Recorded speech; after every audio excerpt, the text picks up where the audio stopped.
Have you ever wondered where art truly began? I'm not talking about museums or famous painters. I'm talking about the very first spark of creativity. What if I told you it wasn't a muse or an idea, but something much more primal? Something that gave us warmth, protection, and light. That's right, it all started with fire. Imagine this. Tens of thousands of years ago, your ancestors are huddled in a cave. It's pitch black. The world outside is filled with unseen dangers. But in the center of their small world, a fire crackles. It dances, and on the rough, uneven walls of the cave, it casts shadows. A hand held up doesn't just look like a hand anymore. It becomes a bird in flight, a running beast, a dancing spirit. This was humanity's first cinema, our first magic lantern show. The moving shadows, born from the flickering flames, were the first form of visual storytelling. Fire didn't just illuminate the darkness, it ignited the human imagination. But the story doesn't end with shadows. Our ancestors soon discovered something incredible. The very thing that gave them light also gave them the tools to capture it. The sticks they used to tend the fire, once burned, became something new.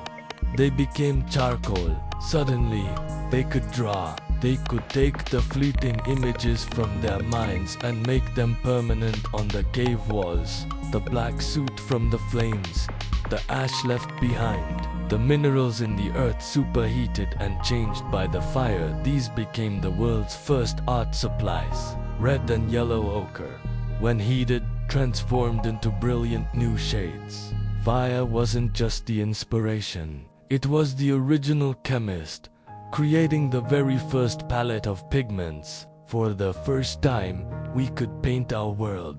Think about the experience of seeing these paintings. It wasn't like walking through a brightly lit gallery today. You'd be deep inside the earth, holding a torch. As you moved the firelight across the walls, the paintings would seem to come alive. The uneven surfaces of the rock would make the painted animals appear to breathe, to bulge with muscle, to run and leap across the stone. The artists knew this. They intentionally painted on these textures, using the dynamic living light of the fire to create a sense of movement and animation. It was a 4D experience, an interactive spectacle where the viewer and the flame brought the art to life together. It was magic. This deep, ancient connection to fire has shaped our very perception of color. Why do we associate red, orange, and yellow with warmth, passion, and energy? It's a color language taught to us by the flames. For countless generations, these were the colors of safety, of community, of a cooked meal, of the heart of the home. When early artists used these heated, earthy pigments, they weren't just choosing a color. They were invoking an emotion. They were painting with feelings that every human understood instinctively.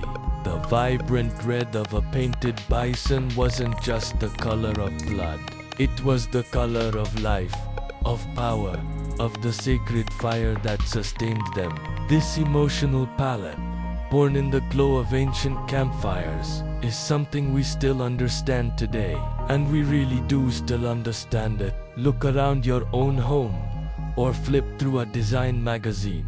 What colors do we use to make a space feel cozy, inviting, and comfortable? We call them warm tones, creamy yellows, terracotta oranges, deep burgundies. We're still using fire's color palette to create our modern caves. When we paint a dining room a warm red to encourage conversation, and a appetite or a living room a soft orange to create a welcoming atmosphere, we are tapping into that same ancient psychology. We are, in a way, still gathering around the fire. This enduring design principle shows just how deeply the flame is embedded in our collective consciousness. influencing our choices and our comfort without us even realizing it. Ultimately, the story of art and fire is a spiritual one. It's about the moment we stopped just surviving the darkness and started decorating it. The fire gave us light, and in that light, we saw the potential for beauty. We saw a canvas where there was only rock. We found a voice where there was only silence. This connection between light, warmth, and the creative act is the foundation of so much of human culture. Every time a painter mixes a color, a director lights a scene, or a designer chooses a warm hue to make a house a home, they are honoring a legacy that began with a simple flame in a dark cave. It's the beautiful, enduring idea that from the most basic element of survival, the most profound expressions of the human spirit can emerge. So the next time you see a flickering candle or sit by a cozy fireplace, take a moment, look at the way the light dances and the shadows play. You're witnessing the same magic that inspired the very first artists. You're looking at the wall that knew fire, the birthplace of our endless quest to capture the light. Thank you so much for joining me on this journey back in time. If you found this fascinating, please hit that like button and subscribe for more stories about the hidden history of our world. We'd love to have you in our community. See you in the next one.